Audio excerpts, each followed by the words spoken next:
حج کے لوازمات جن سے حج مکمل ہوتا ہے، جو لازم و ملزوم ہیں، جن پہ بالکل کمپرومائز نہیں کیا جا سکتا، اگر تھوڑا سا بھی ادھر ادھر ہو تو حج آپ کا قبول نہیں ہوگا. کچھ واجبات ہوتے ہیں، کچھ فرائض ہیں، اور کچھ جو ہیں اس طرح آ جائیں تو سنن ہیں، مستحبات ہیں.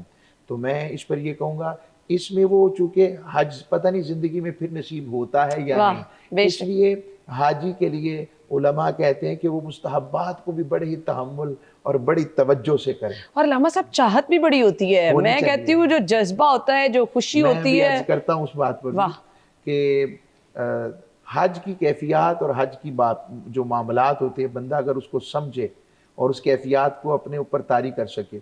مثلا حاجی آقا علیہ السلام نے فرمایا، جب حاجی جو ہے جیسے ہی اپنی سواری پر قدم رکھتا ہے، پہلا تو اس کی نیت پہ ہی رب اجر عطا کرنا شروع کر دیتا ہے. یہ ہر ایک کے ہمارے گھر میں ہماری مرضی کے بغیر کوئی نہیں آتا، تو رب کے گھر میں اس کی مرضی کے بغیر بھی کوئی نہیں جاتا. بے شک. سوائے اس کے اگر کوئی حرام دولت کما کے جائے گا تو وہ رب کا معاملہ ہے. میں بالعموم بات کر رہا ہوں.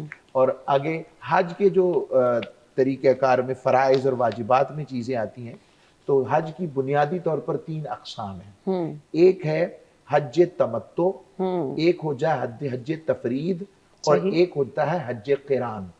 اب ذرا پاکستانی حاجی اور ہمارے لوگ جن کا ارادہ رکھتے ہیں، حاجی تو کئی پہنچ چکے ہوں گے نا، تو پہنچ گئے ہیں، تو ہمارے یہاں پر کوشش کرنی چاہیے کہ وہ حج تمتع کرے.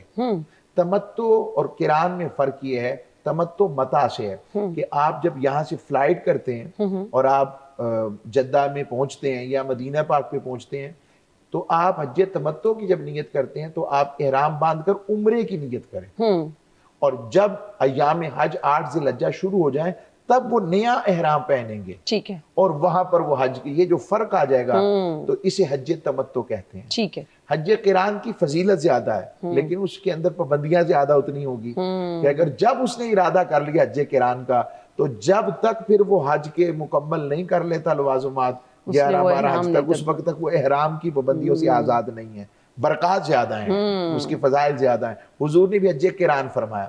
قران میں عمرہ اور حج کو آپ اکٹھا کر دیتے ہیں. صحیح. اور حج تفرید جو ہے یہ وہاں کے لوکلز کے لیے ہے کہ وہ سیدھا سیدھا حج کی نیت کے ساتھ آتے ہیں. صحیح. اب آ جاتے ہیں حج میں جو سب سے بڑا جو اس کا وقوف ہے، عرفہ جو ہے، اس سے حج اسے کہتے ہیں رکن اکبر. یہ سب سے بڑا رکن اکبر ہوتا ہے. جب بندہ عرفات کے میدان میں پہنچ جاتا ہے، سمجھے اس نے رکن اکبر ادا کر لیا ہے. اور رکن اکبر اتنی بڑی شے ہے عرفہ کا دن. ہم جیسے جانتے ہیں کہ لیلۃ القدر کی عظمت یہ ہے کہ اس میں اللہ کریم اپنی شان کے مطابق مغرب کے بعد آسمان دنیا پر رمضان میں حاضر ہوتا ہے، تشریف لاتے ہیں اور یہاں پر آ کر اعلان فرماتے ہیں کوئی مجھ سے رزق مانگنے والا، اور معافی ہوتی ہے. ساری بات رمضان میں پوری فجر تک چلتی ہے. اسی طریقہ کار سے جو شعبان کی نصف جسے ہم شب برات کہتے ہیں، اس میں بھی روایات میں آتا ہے. مگر حج یوم عرفہ جسے حج کا دن کہتے ہیں، اللہ کریم دن میں ہی آسمان دنیا پر آ جاتا ہے، اور اس دن جتنا کثرت کے ساتھ لوگوں کو بخشش و معافی اور کرم کی خیر بانٹتا ہے اور دوزخ سے آزادی عطا فرماتا ہے، اس کی انتہا کوئی نہیں ہے. حدیث میں آتا ہے کہ فرشتے جب عرفہ سے ہو کر اللہ کی بارگاہ میں پہنچتے تو اللہ کریم جو جانتا ہے پوچھتا ہے کہاں سے آئے ہو. وہ عرض کرتے ہیں مولا عرفات کے میدان سے آ رہے ہیں. کون کون تھا وہ لسٹ آؤٹ کرتے ہیں. اللہ حالانکہ اللہ جانتا ہے. تو ان میں سے اللہ کریم سے عرض کرتے ہیں مولا جو فلاں فلاں بندہ تھا نا، وہ تو وہاں پر اپنے اونٹ لینے آیا تھا. اللہ کریم فرماتے ہیں وہاں موجود تھا نا، تو ان کی وجہ سے وہ بھی بخشے گئے، سارے ہی بخشے گئے. تو یہ بخشش اور رحمت کی اتنی بڑی حج جو میں نے عرفہ کے دن کی برکات بتائی ہے.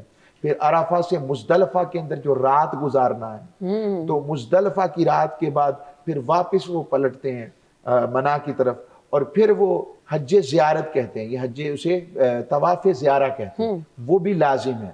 اس کے بعد وہ پابندیوں سے آزاد ہوتے ہیں، قربانی، اور پھر وہ اپنی حلق قربانی کے بعد ہی کرتے ہیں. ان کی یوم عید یہی ہوتی ہے. بالکل. ان کا جو عید کا دن ہوتا ہے وہ 3 دن وہ پھر کنکریاں بھی مارتے ہیں شیطانوں کو، اور اس میں بھی احتیاط کرنی چاہیے. مزاح کے انداز میں نہیں ہونا چاہیے کہ وہاں پر لوگ جو ہیں وہ غصے کے اندر ایسے لگتا ہے جیسے فرضی طور پر کلاشنکوف چلا رہے ہیں، وہاں پر غصے سے جوتیاں مار رہے ہیں. ایسا نہیں ہونا چاہیے. جو سنت طریقہ ہے نا، اس سنت طریقے کو اسی طرح، اور دھکم پیل سے بالخصوص بزرگوں اور خواتین کے لیے، اور جو وہاں کی گورنمنٹ نے جو ایس او پیز مقرر کی ہیں لوگوں کی حاجیوں کی آسانی کے لیے اس کو ضرور ہمیں مد نظر رکھنا چاہیے. یہ چند چیزیں میں نے آپ کو موٹی موٹی بتا دی ہیں جو حج سے متعلق.